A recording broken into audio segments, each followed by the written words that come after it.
Hi friends, మన పురాణాలు, ఇతిహాసాలు, గ్రంథాలు మానవులను ధర్మ మార్గాన్ని అనుసరించే విధంగా మార్గనిర్దేశం చేస్తాయి. అలాంటి గొప్ప ఇతిహాసాలలో మహాభారతం కూడా ఎంతో గొప్పది. వేదవ్యాసుడు రచించిన మహాభారతంలో ఎన్నో కథలు ఉన్నాయి. అవి చదివినా లేక విన్నా వారి యొక్క జీవిత కాలంలో ఏదో ఒక విధంగా మంచిని నేర్పుతాయి. మహాభారతంలోని వీరుల గురించి, యోధుల గురించి, అలాగే వారు చూపిన వీరత్వాల గురించి ఎంతో కొంత వినే ఉంటాం. కాని సర్వజ్ఞుడైన వేదవ్యాసుడు మహాభారతంలో గొప్ప గొప్ప ఋషులు, జ్ఞానుల గురించి కూడా వివరించారు. అలాగే వీటన్నింటితో పాటు నాగభూమిలోని పాముల యొక్క చరిత్ర, అలాగే వాటి యొక్క విశిష్టత, ఇలా చాలా విషయాల గురించి కూడా రచించారు. అలాంటి గొప్ప ఋషులలో ఈ ఋషికి ఒక ప్రత్యేకత ఉంది. ఈ ఋషిని భక్తితో తలుచుకుని ప్రార్థించినా లేక ఈ ఋషి యొక్క చరిత్ర గురించి తెలుసుకున్నా ఎలాంటి విషసర్పాల నుండి ఆపద చాలా వరకు వాటిల్లదని చెప్పబడింది. అసలు ఆ ఋషి ఎవరు? ఆ ఋషికి పాములకు గల సంబంధం ఏమిటి? విషసర్పాలు ఎందుకు ఆ ఋషి పేరు చెబితే తలదించుకు వెళ్లిపోతాయని మన పురాణాలలో చెప్పబడింది. సర్పజాతికి ఆ ఋషికి గల సంబంధం ఏమిటి? ఇలాంటి సందేహాలన్నింటికీ సమాధానాలు ఈ వీడియోలో తెలుసుకుందాం. వీడియో చూస్తున్న వారిలో ఎవరైనా శ్రీకృష్ణుని భక్తులు ఉన్నట్లయితే తప్పకుండా జై శ్రీకృష్ణ అని కామెంట్ చేయండి. అంతకంటే ముందు ఎవరైనా మన ఛానల్ ని ఫస్ట్ టైం చూస్తుంటే ప్లీజ్ సబ్స్క్రైబ్ చేసుకోండి. అలాగే ఈ వీడియోని తప్పకుండా లైక్ చేయండి. మీ ఒక్క లైక్ మాకెంతో సపోర్ట్ ఇస్తుంది. ఆ ఋషి గురించి తెలుసుకోవాలంటే ముందుగా మనం కశ్యప ప్రజాపతి గురించి తెలుసుకుందాం. విష్ణు పురాణం ప్రకారం ధరణి దక్షుల 13 మంది కుమార్తెలను కశ్యపుడు వివాహం చేసుకున్నాడు. కశ్యపుని భార్యలలో కద్రువ, వినత ఒకేసారి గర్భం దాల్చారు. ఎంతో సంతోషించిన కశ్యప ప్రజాపతి వారిని ఏదైనా వరం కోరుకోమనగా అందుకు కద్రువ తనకు సర్పజాతికి చెందిన 1000 మంది కుమారులు కావాలని వరం కోరుకుంటుంది. వినత మాత్రం తనకు కద్రువ కుమారుల కంటే శక్తివంతమైన 2 కుమారులను ప్రసాదించమని కోరుతుంది. కశ్యపుడు తన భార్యలకు ఆ వరాలను ప్రసాదించి తపస్సుకై అడవులకు వెళ్లిపోయాడు. కద్రువ 1000 గుడ్లను ప్రసవించి ఒక కుండలో భద్రపరుస్తుంది. అదేవిధంగా వినత 2 అండాలను ప్రసవించి భద్రపరుస్తుంది. 500 సంవత్సరాల తర్వాత కద్రువ భద్రపరిచిన గుడ్ల నుండి 1000 మంది కుమారులు జన్మిస్తారు. వారందరూ సర్పజాతికి సంబంధించిన వాళ్లే. వారిలో శేషుడు, వాసుకి, ఐరావతం, కర్కోటకుడు, తక్షకుడు, పింజారకుడు లాంటి వీరిని ముఖ్యంగా చెప్పబడ్డారు. వీరితో పాటు ఒక కుమార్తె జన్మించింది. ఆమె పేరు జరత్కారువు.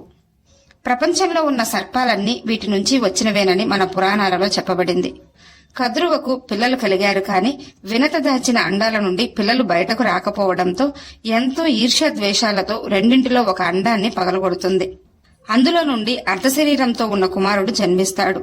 ఆ శిశువు ఎంతో కోపంతో తన తల్లిని శపిస్తాడు. నువ్వు 500 సంవత్సరాలు దాసిగా ఉంటావని శపిస్తాడు. దాంతో ఎంతగానో భయపడిన వినత ఆ శిశువుని వేడుకుంటుంది. అప్పుడు ఆ శిశువు తల్లి బాధను చూసి శాప విముక్తికి చెప్తాడు. 2వ బిడ్డను అలాగే ఉంచితే పూర్తిగా రూపుదిద్దుకొని జన్మిస్తాడు. ఆ బిడ్డే నిన్ను దాసి నుండి విముక్తి కలిగిస్తాడని చెప్పి అక్కడి నుండి వెళ్లిపోతాడు. ఆ తర్వాత 500 సంవత్సరాలకు ఒక బిడ్డ జన్మిస్తాడు. అతడే గరుత్మంతుడు.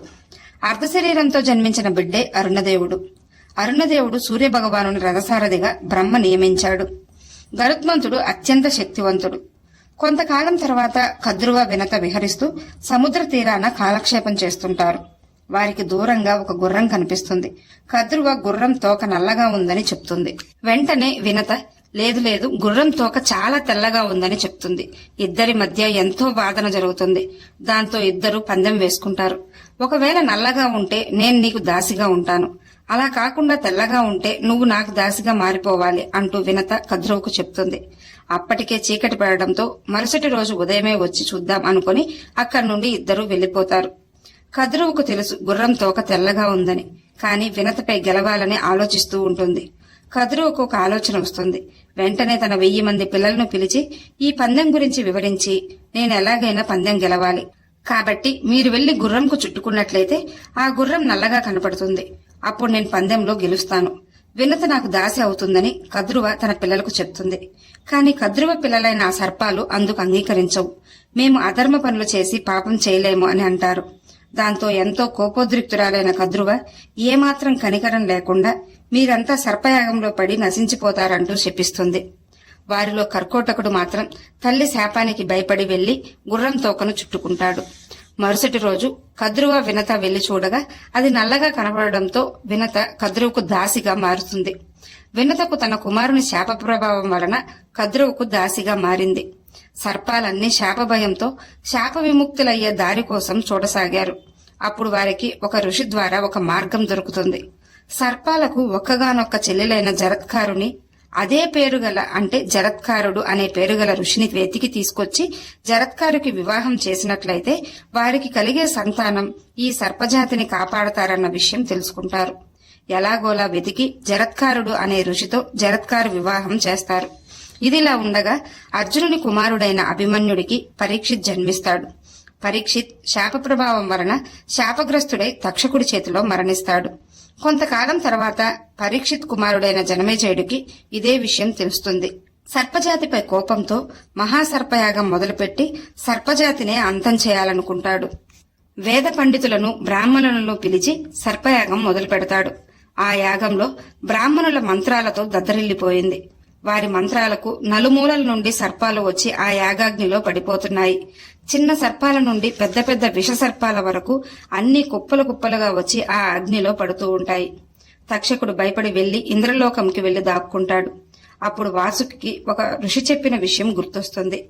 వెంటనే తన చెల్లెలైన జరత్కారు వద్దకు వెళ్లి ఆమె కుమారుడిని వెళ్లి యాగం ఆపమని కోరతాడు. జరత్కారుకు జన్మించిన బాలుడే ఆస్తికుడు. ఈ లోపల బ్రాహ్మణులు వారి మంత్రాలతో తక్షకుడు వచ్చి అగ్నిలో పడేలా చేస్తుంటారు. కాని ఇంద్రుడు తక్షకుణ్ణి రక్షిస్తున్నాడని తెలిసి ఇంద్రునితో సహా తక్షకుడు వచ్చి అగ్నిలో పడేలా మంత్రాలు చదువుతారు. దాంతో భయపడిన ఇంద్రుడు తక్షకుడిని వదిలేస్తాడు. అదే సమయంలో ఆస్తికుడు సర్పయాగం జరుగుతున్న ప్రదేశంకు వెళ్తాడు. ఆ యువకుడు జనమేజయుణ్ణి అలాగే పరీక్షిత్ను కీర్తిస్తూ మంత్రాలు చదువుతుంటే ఆ పాండిత్యాన్ని చూసి అందరూ ఆశ్చర్యపోయారు. ఆస్తికుని పాండిత్యం చూసి జనమేజయుడు ఎంతో సంతోషించి ఏదైనా వరం కోరుకోమంటాడు. అందుకు ఆస్తికుడు ఈ సర్పయాగం ఇంతటితో ఆపమని కోరతాడు. అందుకు జనమేజయుడు, నా తండ్రి పరీక్షిత్ మరణానికి కారణం తక్షకుడు. తక్షకుణ్ణి తప్పక దహించి వేయాల్సిందే అంటాడు. అందుకు ఆస్తికముని, మహారాజా, సృష్టిలో జనన మరణాలు సహజం. ఏదో ఒక రూపంలో మరణం సంభవిస్తుంది. అలాగే తక్షకుని కాటుకు మీ తండ్రి మరణించాడు. తక్షకుడు నిమిత్త మాత్రుడు అంటూ హితబోధ చేస్తాడు. ఆస్తికముని మాటలకు జనమేజయుడు సర్పయాగం ఆపేస్తాడు. అందుకే ఆనాటి నుండి సర్పజాతిని కాపాడిన ఆస్తికమునిని తలుచుకున్నా లేక ఆయన కథ విన్నా సర్పాలేమీ చేయవని మన పురాణాలు చెప్తున్నాయి. అంతటి గొప్ప పండితుడు ఆస్తికముని. అదే సర్పయాగానికి వ్యాసమహర్షి కూడా వచ్చాడు.